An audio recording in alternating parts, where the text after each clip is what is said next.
Perkenalkan, nama saya Anita Julia Rahayu dengan NIM 20113110006, semester 5, Prodi S1 Ilmu Gizi. Berikut ini adalah tugas video mata kuliah Nutricare, dosen pengampu Ibu Unsia Khadijah, MGZ. Nama institut dari Institut Kesehatan dan Bisnis Surabaya. Baik, di video ini kita akan membahas tadi kasus tentang preoperasi dan postoperasi. Apa sih preoperasi dan postoperasi itu? Yuk kita bahas sama-sama.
Halo, sekarang kita sudah berada di proses NCP-PAGT studi kasus preoperasi. Yang pertama ada identitas pasien, nama pasien Nyonya Ana, usia 62 tahun, berat badan 45 kg, tinggi badan 145 cm, pekerjaan pedagang makanan di pasar. Untuk keluhan utamanya, 6 bulan yang lalu pasien merasa kaku di perut, 2 bulan lalu dirasakan adanya benjolan di perut sebelah kanan. Ada gumpalan berwarna hitam seperti petis. Dalam 6 bulan terakhir, nafsu makan pasien juga menurun. Untuk diagnosis bedanya ada SA maligna kolon transversum di pre-OP. Selanjutnya adalah langkah asesmen. Yang pertama ada antropometri. Tadi kan BB pasien 45 kg, TB pasien 145 cm. Untuk BBI ada TB min 100, min 10%. Sama dengan 145 di min 100, min 10% sama dengan 40,5 kg. Untuk UMT-nya ada BB per TB kuadrat sama dengan 45 per 1,45 kuadrat sama dengan 21,4 kg per meter kuadrat, yaitu hasilnya normal. Baik, selanjutnya adalah biokimia. Yang pertama ada pemeriksaan laboratorium. Untuk leukosit normal, HB rendah, TCV normal, trombosit tinggi, albumin rendah. Lalu ada GDS normal, ureum normal, kreatinin normal, SGLT normal, SGPT rendah. Selanjutnya ada pemeriksaan serologi.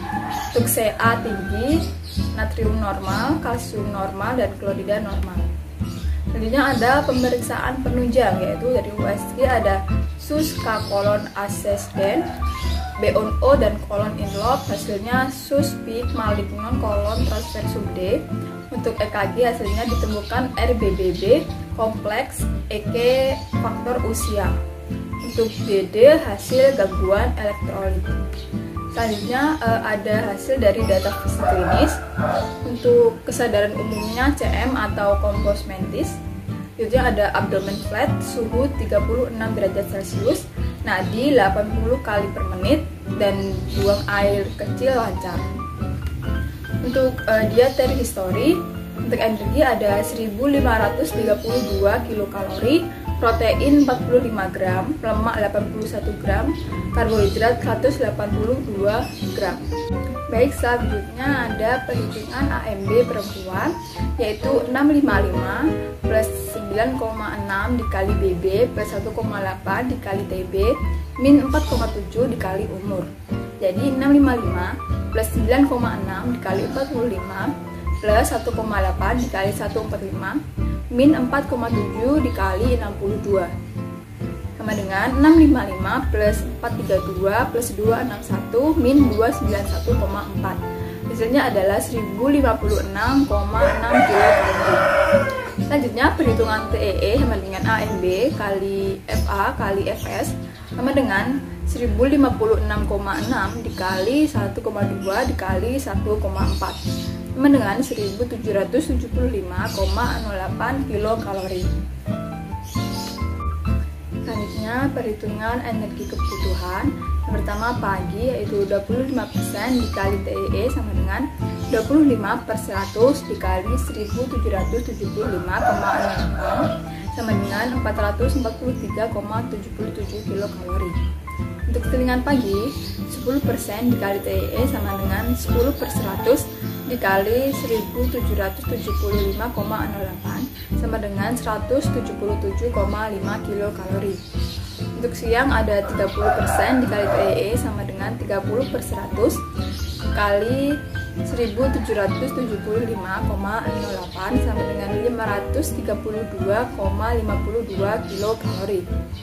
Untuk selingan sore 10% dikali TEE sama dengan 10/100 kali 1775,08 sama dengan 177,5 kilokalori. Untuk malam ada 25% dikali TEE sama dengan 25/100 dikali 1775,08 sama dengan 443,77 kilokalori. Baik, selanjutnya adalah perhitungan makronutrien untuk karbohidrat sama dengan 55% dikali kebutuhan bagi 4 sama dengan 55/100 dikali 1775,08 dibagi 4. Untuk hasilnya 976,29 bagi 4 sama dengan 244,07 gram. Untuk protein 25% dikali kebutuhan diperempat sama dengan 25/100 dikali 1775,08 dibagi 4 sama dengan 443,77 per 4 sama dengan 110,94 gram. Untuk lemak 20% dikali kebutuhan dibagi 9 sama dengan 20/100 dikali 1775,08 dibagi 9 sama dengan 355,01 per 9 sama dengan 39,44 gram. Selanjutnya untuk tingkat konsumsi energi sama dengan 1532 dibagi 1775,08 dikali 100%, hasilnya 86% atau defisit ringan. Untuk karbohidrat sama dengan 182 dibagi 244,07 dikali 100%, hasilnya 74% atau defisit sedang. Untuk lemak hasilnya 81/39,44 dikali 10% sama dengan 205% atau kelebihan. Dan untuk protein 45/110,94 dikali 10% sama dengan 40% atau defisit berat. Baik, langkah selanjutnya adalah diagnosa.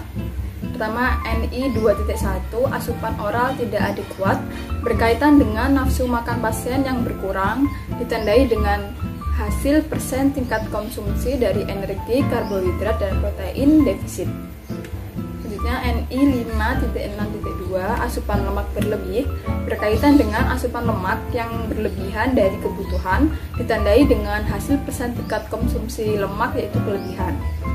Selanjutnya, NC 1.4 gangguan fungsi gastrointestinal berkaitan dengan adanya rasa kaku di perut dan benjolan di perut sebelah kanan, ditandai dengan pasien muntah sebanyak 7 kali dan ada gumpalan berwarna hitam seperti betis. Selanjutnya, NC 2.2 perubahan data lab terkait permasalahan gizi yaitu albumin berkaitan dengan kadar albumin dalam pasien rendah yaitu 2,6 gram per dl, ditandai dengan persen tingkat konsumsi protein defisit berat. Selanjutnya, NC 2.2 perubahan data lab mengenai terkait permasalahan gizi yaitu HB berkaitan dengan pasien sering mengkonsumsi teh tiap hari, ditandai dengan hasil lab HB pasien yang rendah yaitu 10 gram per dl. Yang terakhir, NB 1.7 pemilihan makanan yang salah berkaitan dengan kebiasaan pola makan pasien yang kurang beragam, ditandai dengan konsumsi pasien kurang karbohidrat. Contoh yang biasa dikonsumsi pasien adalah ikan, telur, tahu, tempe yang digoreng, sayur, bayam, wortel, labu siam, pepaya, pisang, dan pasien suka minum teh setiap hari. Selanjutnya adalah step intervensi ND.1 pemberian syarat diet. Untuk jenis dietnya, yang pertama ada diet RL, diet rendah lemak, dan diet prabedah saluran cerna. Untuk rutenya makan dan minuman oral. Untuk makanannya makanan lunak atau saring karena tadi pasien ada gangguan GI. Untuk tujuan diet, mengusahakan status gizi pasien tetap normal atau optimal saat pembedahan. Yang kedua, tersedia cadangan untuk mengatasi stres. Yang ketiga, dibutuhkan untuk penyembuhan luka lebih cepat. Selanjutnya, dari syarat diet, energi pasien dengan status gizi normal sesuai kebutuhan sebesar 1775,08 kilokalori. Protein pasien dengan anemia diberikan 1,5 sampai 2 gram per kilogram BB sebesar 110,94 gram. Lemak diberikan cukup sebesar 39,44 gram. Karbohidrat diberikan sisa dari kebutuhan sebesar 244,07 gram. Vitamin dan mineral diberikan cukup sesuai kebutuhan. Vitamin yang diberikan diutamakan vitamin B, C, dan vitamin K. Diberikan makanan yang rendah sisa untuk mudah pembersihan di dalam saluran cerna. Yang terakhir, makanan porsi kecil tapi sering. Selanjutnya ada makanan yang dianjurkan. Semua bahan makanan yang baik dan mengandung tinggi energi, terutama komposisi tinggi protein dari hewani seperti susu, telur, dan daging. Bahan makanan yang mengandung antioksidan seperti bayam, wortel, buah beri, anggur merah, cranberry, apel, kacang tanah, dan brokoli. Selanjutnya, bahan makanan yang tidak dianjurkan. Pertama, bahan makanan dimasak dengan banyak minyak atau santan kental. Kedua, memiliki bumbu tajam seperti cabai dan merica yang terlalu banyak. Terakhir, hindari makanan yang banyak mengandung lemak, gula, serat, dan jenis makanan apapun yang sulit dicerna, seperti gorengan, cookies, permen, keripik, kopi hitam, alkohol, soda, makanan produk olahan susu, dan makanan lain yang merupakan produk junk food. Selanjutnya adalah monitoring dan evaluasi. Untuk antropometrinya adalah memantau IMT tetap normal dan berat badan ideal, pelaksanaan per bulan. Biokimia, nilai laboratorium dari HB, trombosit, albumin, SGPT, dan CA menjadi normal, pelaksanaan per minggu. Asupan, membandingkan asupan sehari dengan kebutuhan, pelaksanaan setiap hari. Pemilihan jenis makanan, membandingkan makanan yang dikonsumsi dengan makanan yang dianjurkan dan tidak dianjurkan, pelaksanaan setiap hari. Baik, di sini ada menu diet pasien. Untuk makan pagi ada bubur ayam 1 porsi 150 gram, bayam cream soup 1 mangkuk kecil 100 gram, jus mangga 1 gelas 185 ml. Untuk kalori ada 440,0 kilokalori. Untuk selingan pagi, bubur sumsum 1 porsi 150 gram, puding isi buah 1 mangkok kecil 100 gram. Untuk kalori 165,0 kilokalori.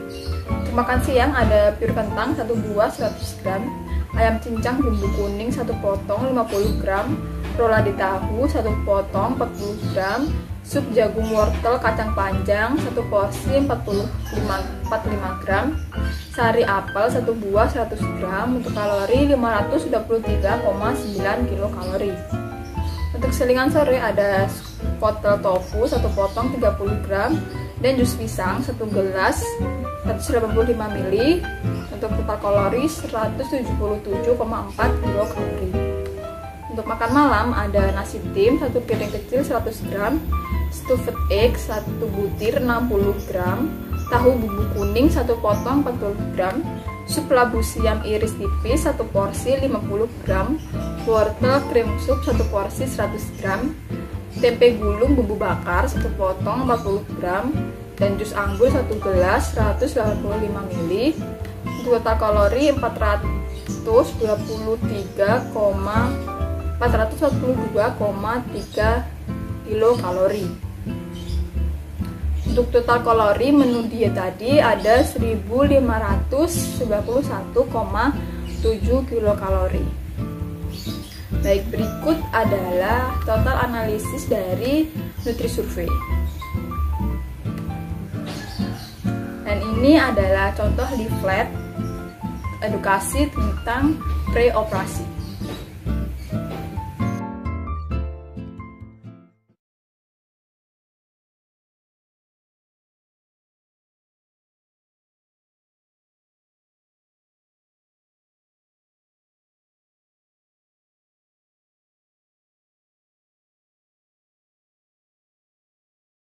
Next, studi kasus post operasi.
Kita sudah sampai pada tahap NCP PAGT dari studi kasus post operasi. Yang pertama dari identitas pasien, nama Nyonya Lilik, usia 26 tahun, berat badan 40 kg, tinggi badan 160 cm. Keluhan utama, yang pertama ada keluhan perut seperti mulas, kadang-kadang kram, berlangsung terus-menerus sejak 1 hari sebelum MRS. Pasien juga muntah setiap kali makan atau minum, tidak bisa flatus atau kentut, sulit BAB dan BAK. Diagnosis yang pertama dari diagnosis pasien yaitu ileus obstruksi, dan diagnosis bedah ada post-OP laparotomy X ileus obstructive extreme. Selanjutnya adalah asesmen, yang pertama dari antropometri, BB 40 kg, tinggi badan 160 cm. Untuk BBI TB min 100 dikali 90% sama dengan 160 min 100 dikali 90% sama dengan 54 kg. Untuk UMT BB per TB kuadrat sama dengan 40 per 1,60 kuadrat sama dengan 15,65 kg per meter kuadrat, yaitu underweight. Selanjutnya adalah biokimia. Indikatornya yang pertama ada HB rendah, leukosit normal, trombosit normal, MCV normal, MCH normal, MCHC normal. Lalu ada albumin rendah, Na normal, klorin normal, dan klorida juga normal. Selanjutnya adalah data fisik klinis. Untuk kesadaran umum, CM atau kompos mentis normal, yaitu suhu 37 derajat Celcius, nadi 80 kali per menit, TD 120 per 70 mmHg, ada mual muntah, bisa BAK dan BAB tetapi jarang. Selanjutnya ada dietary history dari pasien. Energi 2000 kilokalori, protein 77 gram, lemak 60 gram, dan karbohidrat 201 gram. Lalu ada AMB perempuan yaitu 655 plus 9,6 dikali BBI plus 1,8 dikali TB min 4,7 dikali umur. Sama dengan 655 plus 9,6 dikali 54 plus 1,8 dikali 190 min 4,7 dikali 26 sama dengan 655 plus 518,4 plus 288 min 122,2. Hasilnya adalah 1339,2 kilokalori. Untuk TE sama dengan AMB dikali FA dikali FS sama dengan 1339,2 dikali 1,2 kali 1,5 sama dengan 2410,56 kilokalori. Oke, selanjutnya perhitungan energi kebutuhan. Dari pagi ada 25% dikali TEE sama dengan 25/100 kali 2410,56 sama dengan 602,64 kilokalori. Untuk selingan pagi 10% dikali TEE sama dengan 10/100 dikali 2410,56 sama dengan 241,05 kilokalori.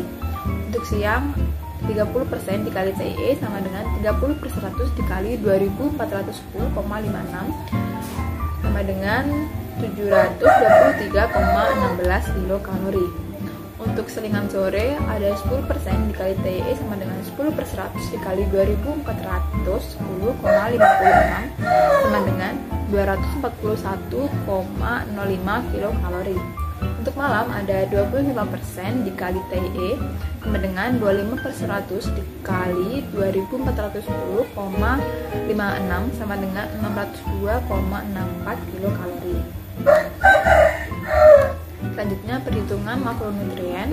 Untuk karbohidrat 55% dikali kebutuhan dibagi 4 sama dengan 55/100 dikali 2410,56 bagi 4 sama dengan 1325,80/4 sama dengan 331,45 gram. Untuk protein 25% dikali kebutuhan bagi 4 sama dengan 25/100 dikali 2410,56 bagi 4 sama dengan 602,64/4 sama dengan 150,66 gram. Untuk lemak 20% dikali kebutuhan dibagi 9 sama dengan 20% kali 2410,56/9 sama dengan 482,11/9 sama dengan 53,56 gram. Selanjutnya adalah perhitungan tingkat konsumsi. Yang pertama ada perhitungan energi sama dengan 2000 dibagi 2410,56 dikali 100% sama dengan 82% atau defisit ringan. Untuk karbohidrat sama dengan 201,331,45 dikali 100% sama dengan 60% atau defisit berat. Untuk lemak ada 60 dibagi 53,56 dikali 100% sama dengan 112% atau normal. Dan yang terakhir ada protein 77 dibagi 150,66 dikali 100% sama dengan 63% atau defisit berat. Selanjutnya adalah diagnosa. Yang pertama ada NI 2.1 atau asupan oral tidak adekuat, berkaitan dengan pasien yang muntah setiap kali makan atau minum, ditandai dengan IMT pasien berkurang karena pasien sering mual dan muntah. Selanjutnya NI 3.1 asupan cairan tidak adekuat, berkaitan dengan pasien jarang minum air putih tetapi sering minum teh manis, ditandai dengan pasien sulit atau jarang buang air kecil. Selanjutnya NI 5.8.5 asupan serat tidak adekuat, berkaitan dengan pasien jarang mengkonsumsi sayuran atau buah berserat kasar, ditandai dengan pasien sulit BAB. NC 1.4 perubahan fungsi gastrointestinal, berkaitan dengan perut pasien mulas dan kadang-kadang kram berlangsung terus-menerus, ditandai dengan persen tingkat konsumsi pasien dari energi, karbohidrat, dan protein defisit. Selanjutnya ada NC2.2 perubahan data lab terkait permasalahan gizi yaitu HB berkaitan dengan kebiasaan pasien yang jarang mengkonsumsi daging atau ayam, ditandai dengan hasil lab HB yaitu 10,2 gram per DL atau hasilnya rendah ya. Selanjutnya NC2.2 perubahan data lab terkait permasalahan gizi yaitu albumin berkaitan dengan kadar albumin pasien yang rendah yaitu 3,5 gram per DL, ditandai dengan persen tingkat konsumsi pasien juga defisit berat. Selanjutnya NC3.1 berat badan kurang berkaitan dengan berat badan pasien, ditandai dengan hasil IMT sebesar 15,62 kg per meter kuadrat yaitu underweight. Yang terakhir ada NB1.7 pemilihan makanan yang salah berkaitan dengan pola konsumsi pasien, ditandai dengan pasien sering konsumsi teh manis dan suka makanan digoreng dan bersantan. Pasien juga jarang mengkonsumsi daging sapi atau ayam dan sayuran atau buah yang berserat kasar. Selanjutnya ada intervensi ND.1 pemberian syarat diet. Untuk jenis diet yang pertama ada diet pasca bedah, dan yang kedua diet TETP atau tinggi energi tinggi protein.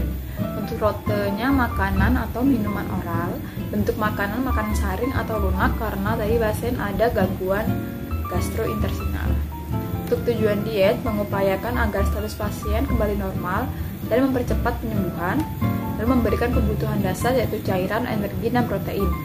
Mengganti kehilangan protein, glikogen, zat besi, dan zat gizi lain. Memperbaiki ketidakseimbangan elektrolit dan cairan.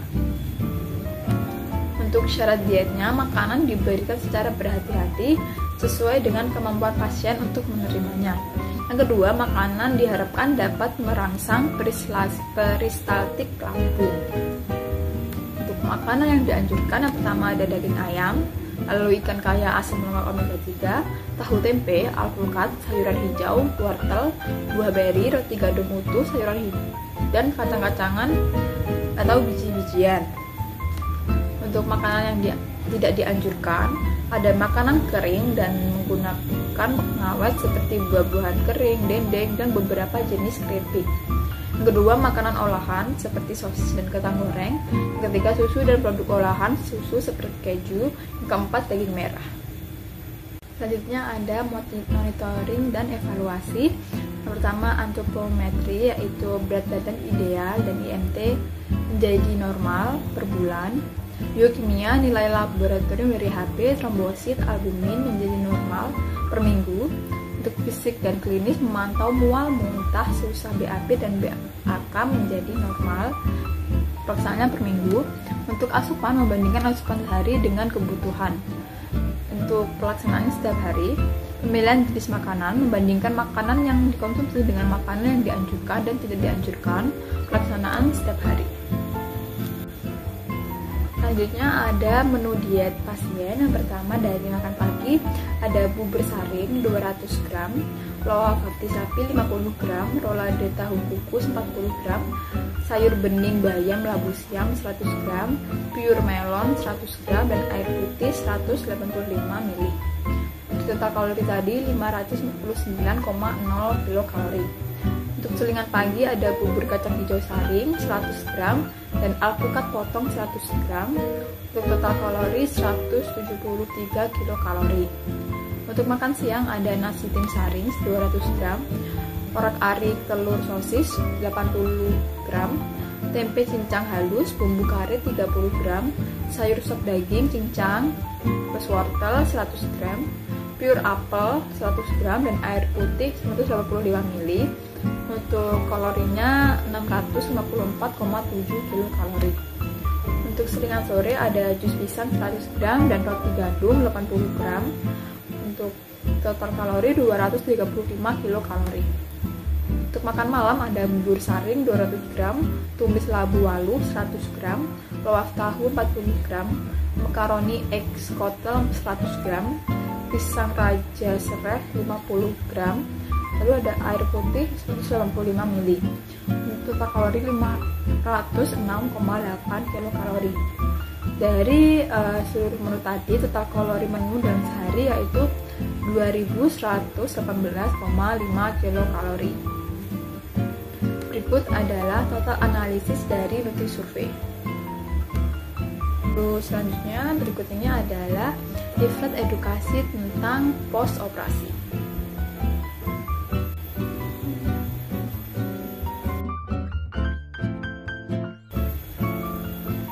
Baik, sekian pemaparan tentang pre-operasi dan post-operasi dari saya. Kurang lebihnya mohon maaf. Terima kasih. Wassalamualaikum warahmatullahi wabarakatuh.